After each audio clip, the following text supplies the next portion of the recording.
Assalamualaikum warahmatullahi wabarakatuh. Bismillah, alhamdulillah, wa syukurillah, wa la hawla wa la quwata illa billah, amma ba'du. How are you teman-teman? Apa kabar hari ini? Mudah-mudahan semua murid-murid ustadzah dalam keadaan sehat walafiat. Amin ya rabbal alamin. Teman-teman, bagaimana sholatnya? Sudahkah teman-teman melaksanakan sholat 5 waktu? Adakah yang bolong? Ayo, di saat-saat seperti ini, saya harap tidak ada yang sholatnya bolong ya. Apalagi kita mempunyai waktu luang yang lebih banyak daripada biasanya. Nah, apakah tilawahnya masih jalan terus, Kak? Ayo, siapa yang hari ini belum baca tilawah? Ayo, yang hari ini belum membaca Al-Quran, silahkan teman-teman bisa bergegas untuk membaca Al-Quran. Oke? Baik, teman-teman. Insya Allah teman-teman semuanya dalam keadaan sehat dan siap untuk belajar ya pagi ini. Sudahkah teman-teman melaksanakan sholat duha, zikir duha, dan zikir pagi? Sudahkah? Insya Allah sudah ustadzah, alhamdulillah. Hari ini ustadzah akan berkisah tentang seorang nabi yang insya Allah teman-teman semuanya sudah mengenal. Nabi yang dimakan oleh ikan paus teman-teman. Siapa yo? Ya, betul sekali. Dia adalah Nabi Yunus alaihi salam. Teman-teman, sudahkah semua teman-teman tahu bagaimana kisah Nabi Yunus alaihi salam? Baik, kalau belum, ustadzah akan segera menceritakannya. Teman-teman, Nabi Yunus adalah seorang nabi yang diutus oleh Allah Subhanahu wa Ta'ala untuk memberikan pemahaman, untuk mengajak kaumnya untuk menyembah Allah dan meninggalkan berhala. Namun, apa yang dilakukan oleh para kaumnya, teman-teman? Ada yang tahu? Siapa ya? Kali ini ustadzah akan menunjuk Kakak Raisya mungkin? Atau Kakak Ica? Atau Aisyah? Ya, yang dilakukan oleh kaum Nabi Yunus alaihi salam justru adalah menolaknya teman-teman. Mereka tidak mau menyembah Allah dan mereka tidak mau dan mereka tidak mau meninggalkan berhala. Bahkan yang lebih parah lagi, justru kaum Nabi Yunus malah mengolok-olok Nabi Yunus. Emang kamu siapa ngatur-ngatur aku? Ya terserah aku lah mau nyembah berhala. Aku selama ini yakin pada keyakinan nenek moyangku, aku tetap menyembah berhala. Nah, karena seperti itu, padahal Nabi Yunus sudah berniat baik, sudah bertujuan untuk bersama-sama menolong kaumnya agar meninggalkan berhala dan selamat dari kesalahan, tetapi ternyata kaumnya tetap menolak dan malah mengolok-olok teman-teman. Nah, di situ kemudian Allah Subhanahu wa Ta'ala menurunkan wahyu kepada Nabi Yunus untuk disampaikan kepada kaumnya bahwa siapa saja yang tidak mau menyembah Allah maka akan diberikan oleh azab yang menyakitkan kepadanya. Kemudian setelah itu Nabi Yunus menyampaikan kepada kaumnya. Nah, setelah disampaikan, alhamdulillah, lalu kaumnya kemudian berbondong-bondong untuk menyembah Allah. Kemudian mereka bertaubat dan meninggalkan berhala. Namun, ternyata Nabi Yunus di sini sudah terlanjur marah, teman-teman. Dan Nabi Yunus berniat untuk meninggalkan kaumnya itu. Betul saja, kemudian Nabi Yunus meninggalkan kaumnya. Lalu Nabi Yunus pergi ke laut, teman-teman, untuk berlayar dengan tujuan meninggalkan kaum-kaumnya. Nabi Yunus menaiki kapal dengan beberapa penumpang kapal lainnya di situ. Lalu di tengah laut, qadarullah, apa yang terjadi? Ada yang tahu, teman-teman? Ya, di tengah laut ternyata cuaca tidak sebagus biasanya. Ternyata cuaca sangat tidak mendukung sehingga menyebabkan kapal itu tidak seimbang, menyebabkan kapal oleng, teman-teman. Nah, di situ ada Nabi Yunus dan beberapa penumpang lainnya kemudian membuat kesepakatan. Kita sepertinya harus membuat membuang barang-barang kita nih, biar kapal kita itu tidak oleng.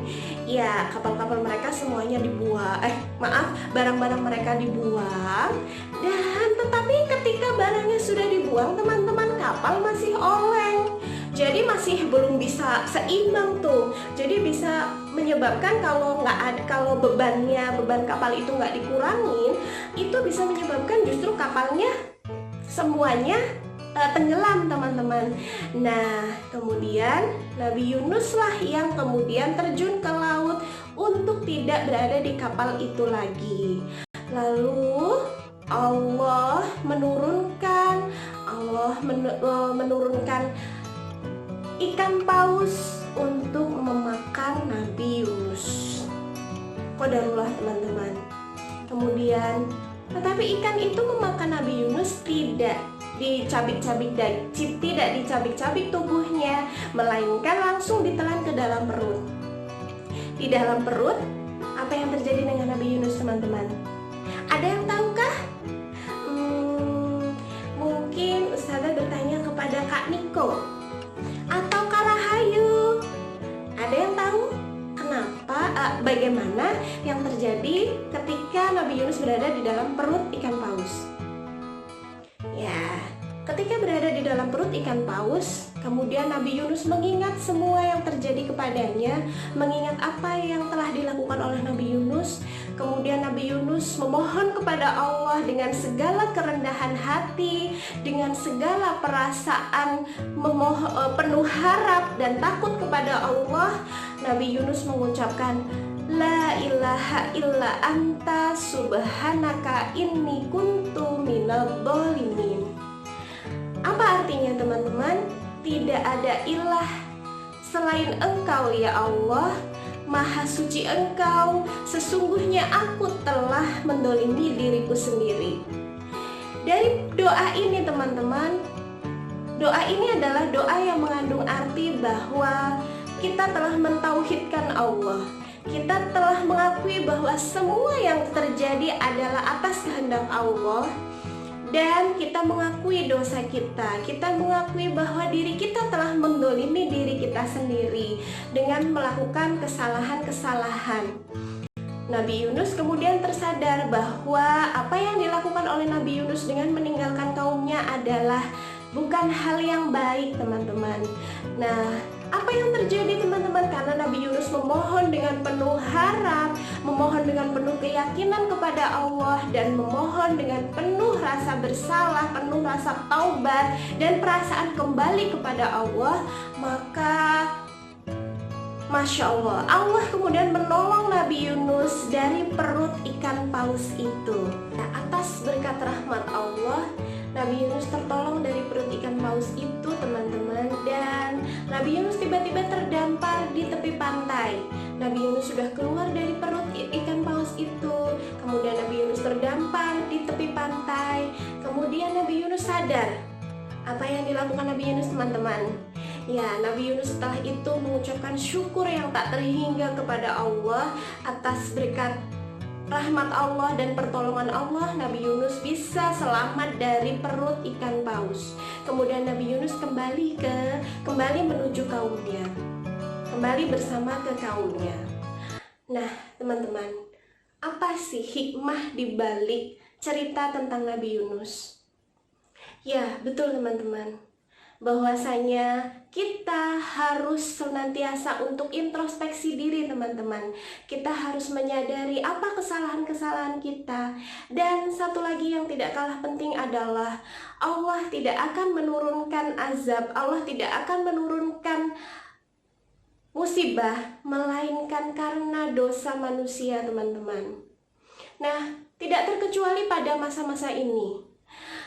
Allah sedang menurunkan kepada bangsa Indonesia, menurunkan wabah kepada bangsa Indonesia.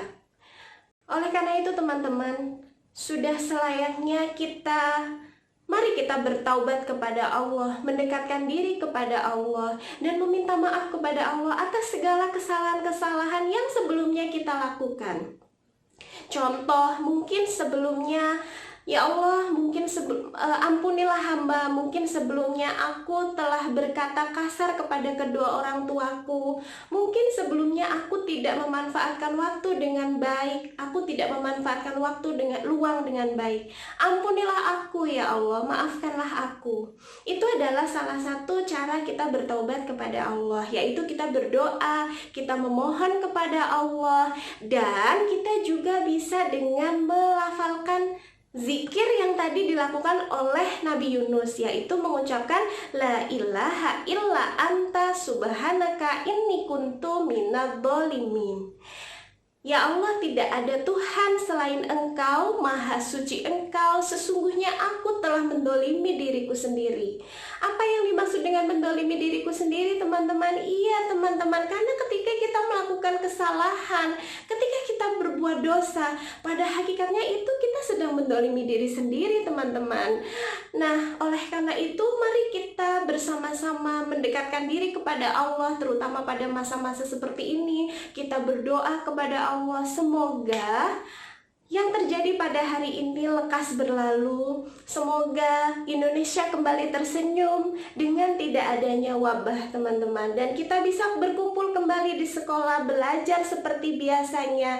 Dan jangan lupa untuk selalu bersyukur kepada Allah. Mungkin saja orang-orang itu memperkirakan bahwa wabah corona di Indonesia ini, wabah COVID-19 di Indonesia ini bisa berlangsung selama 3 bulan atau lebih. Tetapi teman-teman, sudahkah kita berdoa kepada Allah untuk minta kepada Allah agar wabah ini segera berakhir? Sudahkah kita bertaubat kepada Allah? Karena teman-teman, siapa tahu dengan doa kita, maka wabah ini segera berakhir. Ingat teman-teman, kekuatan terbesar bagi seorang muslim adalah dengan berdoa kepada Allah. Karena dengan berdoa kepada Allah, apa sih yang tidak mungkin untuk Allah? Apa sih teman-teman yang tidak mudah bagi Allah? Semuanya mudah bagi Allah, termasuk untuk menghilangkan COVID-19 di Indonesia ini, semuanya mudah bagi Allah. Oleh karena itu, mari kita bersama-sama teman-teman berdoa dan memohon ampun serta bertaubat kepada Allah. Oke teman-teman. Nah, kita selalu berdoa kepada Allah, berzikir kepada Allah, dan tentunya mengikuti anjuran pemerintah untuk menjaga kesehatan, selalu cuci tangan, selalu menjaga kebersihan diri, dan makan makanan yang bergizi serta mengandung vitamin. Oke, sekian dulu dari Ustazah, semoga bermanfaat. Dan satu lagi teman-teman, hari ini kita ada tugas untuk membuat poster tentang COVID-19. Teman-teman bisa melakukannya, bisa mengerjakannya dengan sekreatif mungkin, mungkin bisa dengan, kalau di rumah teman-teman tidak ada barang, tidak ada kertas Ustazah, tidak ada alat-alatnya Ustazah, teman-teman bisa menggunakan barang-barang yang tidak terpakai, yang masih bisa digunakan teman-teman. Tetapi dengan barang yang sudah tidak digunakan itu, kita bisa memanfaatkannya dengan sekreatif mungkin. Oke teman-teman, tetap semangat dan senantiasa berdoa kepada Allah agar semuanya lekas berlalu, kita segera berkumpul. Semoga Allah memudahkan. Thank you for your attention. Subhanakallahumma wa bihamdik, asyhadu an la ilaha illa anta, astaghfiruka wa atubu ilaik. Wassalamualaikum warahmatullahi wabarakatuh.